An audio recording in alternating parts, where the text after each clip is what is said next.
Gente, eu tenho uma curiosidade e a partir dela me fez chegar a uma resposta e a um esclarecimento maravilhoso. Eu sempre tive dúvidas sobre por que Jesus iniciou o seu ministério só a partir dos 30 anos de idade. E as respostas são sempre muito óbvias e eu não me continha e não sustentava ainda o meu desejo de querer buscar algo mais profundo. Por que que Jesus iniciou o seu ministério só com 30 anos de idade? Ele iniciou com 30 e teve 3 anos de ministério peregrino nessa terra. E as respostas, porque o tempo de Deus, o Kairos, se encontrou com Cronos e para lá, arará, e isso não me satisfazia. Ah, porque era o tempo certo de Deus. E ok. E aí eu fui buscar um texto e eu encontrei a resposta e uma outra curiosidade muito interessante que vai também nos fazer refletir e edificar a nossa vida. Lá no texto de Mateus capítulo 11, a partir do verso 28, diz assim: venham a mim todos vocês que estão cansados e sobrecarregados, e eu os aliviarei. Tomem sobre vocês o meu jugo e aprendam de mim, porque sou manso e humilde de coração, e vocês acharão descanso para a sua alma, porque o meu jugo é suave e o meu fardo é leve. A primeira coisa que a gente aprende aqui nesse texto é que esse texto não quer dizer o que nós colocamos dentro de um pretexto dentro desse texto.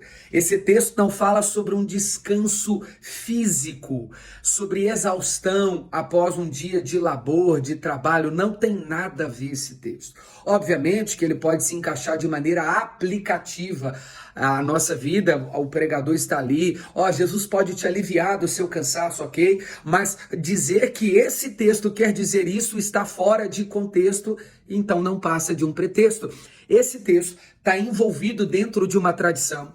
Jesus acabou de sentenciar as cidades impenitentes e em seguida ele usa um contexto cultural judaico da época. Preste atenção.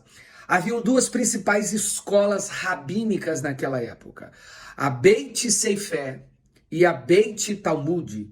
A escola Beit Sefer quer dizer casa do livro, onde as crianças judias dos 6 aos 10 anos estudavam a Torá, os 5 primeiros livros da Bíblia, Gênesis, Êxodo, Números, Levítico e Deuteronômio, e decorava. Quando ela completava 10 anos, era feita uma prova oral com algum raboni e ela tinha que decorar os livros da Torá ou o Pentateuco. Quando essa criança se destacava dentro da escola Beit Sefer, ele ia para uma outra escola, uma espécie de uma pós-graduação ou de ensino médio, chamada Beit Talmud, ou a escola do aprendizado, ou o aprendiz, a escola do discípulo, e onde ela decorava outros livros e aprendia a tradição judaica. E eles deveriam preservar as festas. Ela aprendia o significado do talit, do kippá, o que representava os patriarcas e toda a tradição, o que era corban, os mandamentos com promessa. Deveria decorar o Shemar Israel em Deuteronômio capítulo 6, aquela oração inteira. Enfim, ela era aplicada a um estudo de exaustão. E esse é o ponto. Era tão exaustivo esse processo dentro dessas duas escolas que as crianças se afadigavam de tanto conhecimento e informação.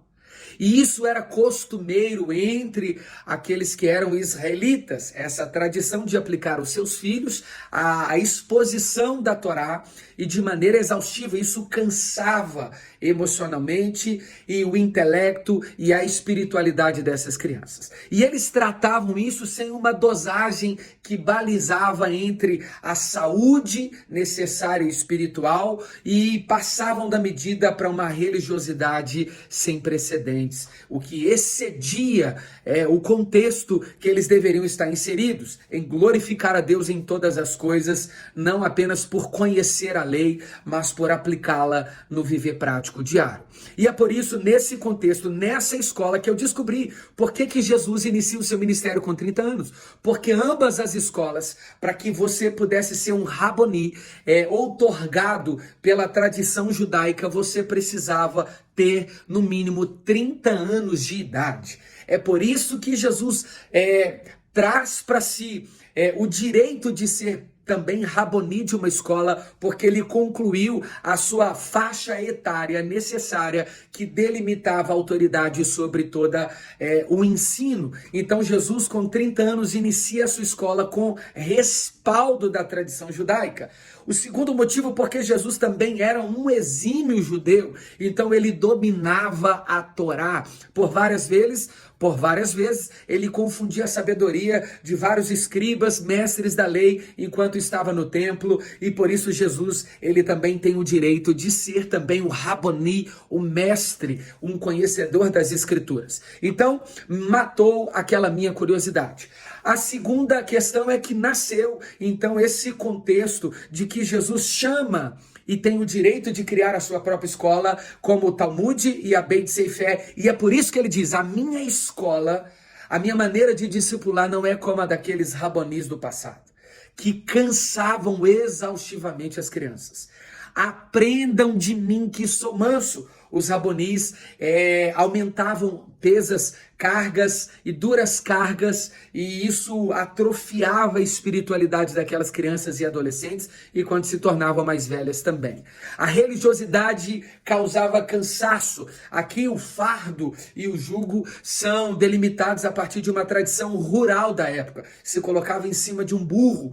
O jugo eram 2 cestos que carregavam o cereal do campo, e se um jugo tivesse mais pesado do que o outro, o burro empacava. Por isso Jesus diz, o meu jugo é suave, o que tem dentro dele é leve. Não é essa carga que os rabonis estão colocando sobre vocês. O meu jugo é suave e o meu fardo é leve. Então, a partir de uma curiosidade, nasceu outras respostas daquilo que já existia, e eu encontrei isso, trouxe a livro. Eu e você precisamos ser exímios estudantes das Escrituras. Em Cristo Jesus, nós temos paz, nós temos leveza e doçura no aprendizado. Mais importante do que saber a Torá e todos os 2 testamentos é saber e colocá-lo em prática, porque sempre será leve e suave viver com Cristo Jesus. Tamo junto?